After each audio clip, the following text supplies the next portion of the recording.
ఇంట్లో కూర్చుని ఇంగ్లీష్ నేర్చుకోవాలనుకుంటున్నారా? అయితే వెంటనే మా స్పోకెన్ ఇంగ్లీష్ క్లాసెస్కి కాల్ చేయండి. హలో నమస్తే, వెల్కమ్ టు సుమన్ టీవీ. ప్రస్తుతం మనతో పాటు సైకాలజిస్ట్ గాయత్రి ఉప్పాలపాటి గారు ఉన్నారు. వీరితో ఈరోజు కొన్ని విషయాలు మనం డిస్కస్ చేద్దాం. హలో అండి, నమస్తే. నమస్తే. సో మ్యారేజ్ విషయానికి వస్తే గొడవలు అవుతూ ఉంటాయి సహజంగా. అయితే ఎప్పుడే కానీ ఉమెన్నే ఎక్కువగా అడ్జస్ట్ చేసుకుని వెళ్తూ ఉండాలి, లేదంటే కాంప్రమైజ్ అవ్వాలి అని అంటూ ఉంటారు. వెరాజ్ మెన్ కి అవన్నీ ఏం చెప్పరు. సో ఎందుకు అలా అంటారు? అంటే ఇద్దరు కలిసే కదా మేక్ చేయాలి రిలేషన్షిప్. ఖచ్చితంగా. Actually beautiful question to start with అండి. ఎందుకు అంటే మోస్ట్ ఆఫ్ ద టైమ్స్ మనకి ఎడ్యుకేషన్ తో సంబంధం లేకుండా, మన ప్రొఫెషన్ తో సంబంధం లేకుండా, హోమ్ మేకరా ఎవరన్నా సరే మనకి విమెన్ కి వచ్చే ఫస్ట్ థింగ్ ఏంటి అంటే కాన్ఫ్లిక్ట్ ఉంది మ్యారేజ్ లో కానీ రిలేషన్షిప్స్ లో కానీ అంటే అడ్జస్ట్ అవ్వమనే చెప్తారు. యూజువల్ గా వాళ్ళకి ఎటు చెప్పుకోవాలో కూడా అర్థమవుదు. బికాజ్ యువతల హస్బెండ్ తాలూకా పేరెంట్స్ దగ్గర తను ఒంటరిగా ఫీల్ అవుతారు. వాళ్ళ ఓన్ పేరెంట్స్ కి చెప్పుకున్నా సరే అడ్జస్ట్ అవ్వాల్సిందే. సాధారణంగా క్లయింట్ సిచ్యువేషన్స్ లో కూడా వాళ్ళు అదే చెప్తుంటారు. మదర్ తో యూజువల్ గా షేర్ చేసుకుంటే మేము ఫేస్ చేయలేదా ఏంటి, మేము ఇవన్నీ ఫేస్ చేసి వచ్చాం, నెమ్మదిగా అలవాటు అవుతాయి. సో ఇలాంటి ఇన్పుట్స్ ఇస్తూ ఉంటారు. దాని ద్వారా ఏమవుతుందంటే ఫస్ట్ ఆఫ్ ఆల్ ఎవరితో షేర్ చేసుకోవాలో కూడా తెలీదు.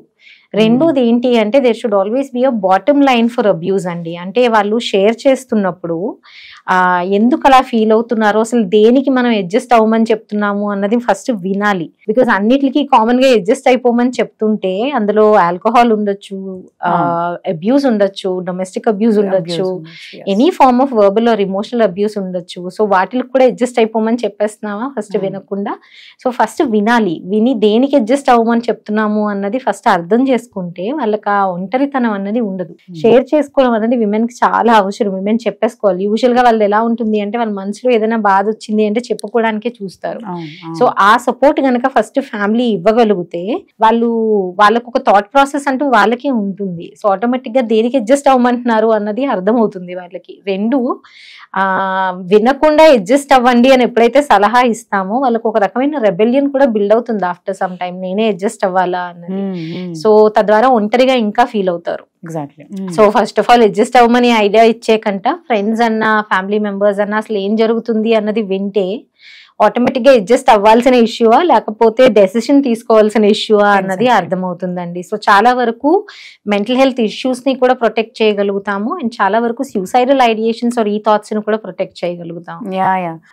అదే మీరు అన్నట్టు ఇప్పుడు వీళ్ళు సపోర్ట్ చేయకపోతే ఇవి దీస్ ఆర్ లీడింగ్ టు మీరు అన్నట్టు ఎక్స్ట్రా మ్యారిటల్ అఫైర్స్ కి కూడా దారి తీస్తాయి. ఖచ్చితంగా. బికాస్ ఆ రిబెలియన్ ఎవరు ఎలా రియాక్ట్ అవుతారో తెలియదు కదా. సో ప్రతిదానికి ఒక రీజన్ ఉంటుందండి. అంటే మనకి అల్టిమేట్ గా కనిపించే రీజన్ ని హైలైట్ చేసేస్తాము.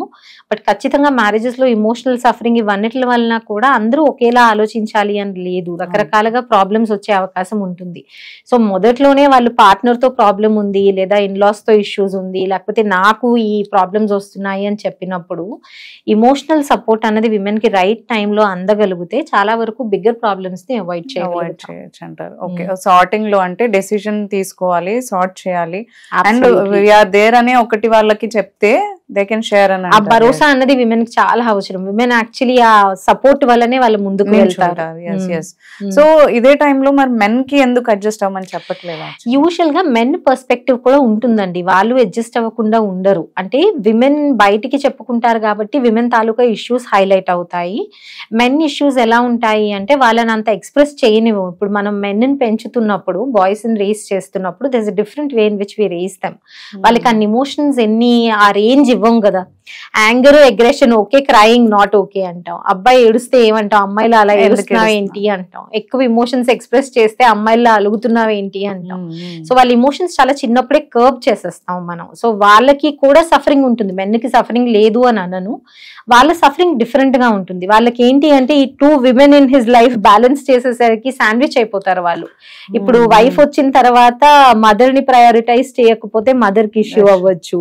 సో వైఫ్ వచ్చాక నన్ను పట్టించుకోవట్లేదు అని అనుకోవచ్చు. వైఫ్ కి ప్రయారిటైజ్ చేయకపోతే wife might feel left out. So ఈ ఇద్దరిని బ్యాలెన్స్ చేయడము అన్నది మెన్ కి మధ్యలో వాళ్ళు శాండ్విచ్ అవుతారు. సో ఇక్కడ పేరెంట్సే ఒక అడుగు ముందెళ్ళి వాళ్ళ పెద్దరికం చూపించాలి. సో ఇనీషియల్ గా ఫస్ట్ మ్యారేజ్ అయిన ఫస్ట్ 2 years మాత్రం వాళ్ళకి పడుతుందండి. వాళ్ళకి ఒకరి మీద ఒకరికి అవగాహన రావడానికి కానీ ఆ కంఫర్ట్ లెవెల్ ఎస్టాబ్లిష్ చేసుకోవడానికి కానీ పడుతుంది. సో ఆ టైం గనక పెద్దవాళ్ళు ఇవ్వగలిగితే చాలా వరకు మ్యారేజెస్ వర్క్ అవుతాయి. అంటే ఇప్పుడు మనకి నారో చిన్నగా ఫ్యామిలీస్ అయిపోతున్నాయి కదా, న్యూక్లియర్ అయిపోతున్నాయి, ఫ్యామిలీ మెంబర్స్ ఎవరు ఉండట్లేదు, వీళ్ళిద్దరే ఉంటున్నారు. సో అలాంటప్పుడు ఇంకా ఇష్యూస్ ఎక్కువ పెరుగుతున్నాయి కదా, అలా ఎప్పుడు ఎలా ఉండాలంటారు? అలాంటి మనం యాక్చువల్లీ న్యూక్లియర్ అనాలా, మైక్రో న్యూక్లియర్ అనాలా, ఇప్పుడు ఉన్న ఇద్దరులో కూడా ఇద్దరు 2 ఇండివిజువల్స్ అయిపోతున్నాం. కనెక్షన్ అనేది చాలా తగ్గిపోతుంది. సో బేసిక్ గా ఇక్కడ ఏంటి అంటే, first of all marriages between 2 individuals, మనం బిట్వీన్ 2 ఫ్యామిలీస్ అనుకుంటాం, కానీ ఫస్ట్ వాళ్ళిద్దరి మధ్యన అవగాహన కరెక్ట్ గా ఉంటే వాళ్ళకి ఏం కావాలి అన్నది క్లియర్ గా చెప్పగలుగుతారు. కమ్యూనికేషన్ అనేది క్లియర్ గా వస్తుంది. ఫస్ట్ ఆఫ్ ఆల్ వాళ్ళిద్దరి మధ్యనే అండర్స్టాండింగ్ క్రియేట్ అవ్వకపోతే ఆటోమేటిక్ గా ఫ్యామిలీ బ్యాగేజెస్ అన్ని కూడా వచ్చేస్తాయి, వాళ్ళ మధ్యన తగులు ఎక్కువైపోతాయి.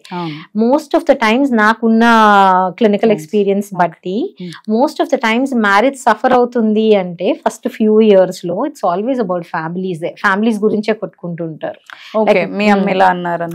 ఎగ్జాక్ట్లీ, లైక్ యునో ఒపీనియన్స్, అంటే మా మదర్ ఇలా అనిపించారు, లైక్ మా మదర్ని ఇలా అన్నావు అని కానీ, లేకపోతే నువ్వు ఎందుకు అడ్జస్ట్ అవ్వట్లేదు, ఇవి మా ఫ్యామిలీ రూల్స్, మా ఫ్యామిలీ ఇలాగే ఉంటుంది అని కానీ.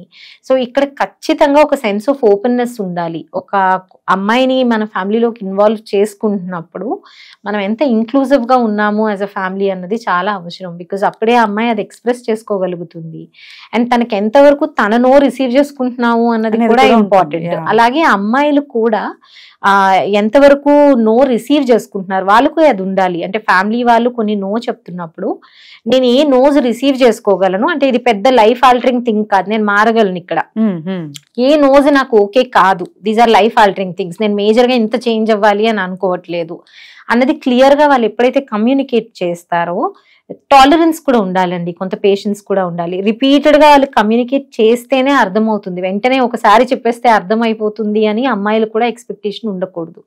రిపీటెడ్ గా నేను చెప్పాల్సిన విధానంలో చెప్పగలుగుతున్నానా, మెత్తగా చెప్పగలుగుతున్నానా, మెత్తగా in the sense assertive and firm, but గట్టిగా అరిచినట్టు గొడవలు పెట్టుకుంటూ కాకుండా నింపాదిగా చెప్పగలుగుతున్నానా అన్నది ఎప్పుడైతే చూసుకుంటారో ఇద్దరు తరఫు నుంచి కూడా ఒక సెన్స్ ఆఫ్ బ్యాలెన్స్ వస్తుంది. సో ఈ అడ్జస్ట్ చేసుకోవాలి అనేది ఇద్దరిలోనూ ఉండాలని అంటారు. ఖచ్చితంగా అడ్జస్ట్ చేసుకోవాలి అన్నది ఇద్దరు తరఫున ఉండాలి. అండ్ అమ్మాయిలకి చెప్తున్నప్పుడు ముఖ్యంగా తల్లిదండ్రులు వినండి ఫస్ట్, తర్వాత చెప్పండి. బికాస్ మీ అమ్మాయిని సేవ్ చేసుకోవడానికి కూడా అది ఆస్కారం అవుతుంది కదా, ఫ్యూచర్ ప్రాబ్లమ్స్ రాకుండా ముందే తనకి సేవ్ చేసుకోవడానికి అది బెనిఫిట్ కూడా అవుతుంది. సో ఫస్ట్ వినండి, సలహా తర్వాత ఇద్దరు. ఇలా చేసినప్పుడు వాళ్ళకి రాంగ్ మనమేనేమో అని అనిపిస్తూ ఉంటది, నన్నే రాంగ్ అంటున్నారు, అసలు వినట్లేదు, లేకపోతే అర్థం చేసుకోవట్లేదు అనే ఇష్యూస్ అక్కడే స్టార్ట్ అవుతున్నాయి అంట. ఖచ్చితంగా అక్కడే వాళ్ళ మీద వాళ్ళకి డౌట్, వాళ్ళని వాళ్ళు నిందించుకోవడం, వాళ్ళని వాళ్ళు ఎక్సెసివ్ గా కరెక్ట్ చేసేసుకోవడం, అకామిడేట్ చేసేయడం అందరినీ, ఇవన్నీ కూడా స్టార్ట్ అవుతాయి. ఓకే, వెల్ సెడ్ అండి. Thank you so much. Thank you.